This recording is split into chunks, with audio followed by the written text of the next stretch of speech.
கனிமொழி அவர்கள் திமுக வாரிசு தான். அவங்க தூத்துக்குடியில கடந்த முறை இருந்தாங்க, இந்த முறை நிற்பாங்க.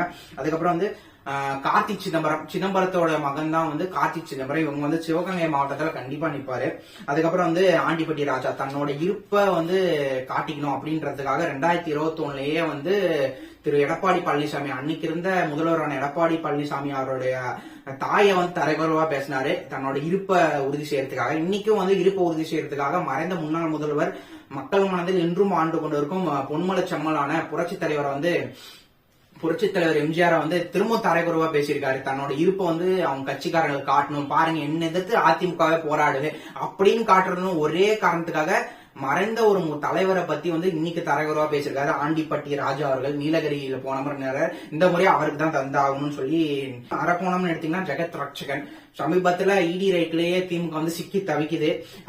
ஆளுங்கட்சி தமிழகத்திலோட ஒரு ஆளுங்கட்சி இடியில சிக்கி தவிக்குதுன்னா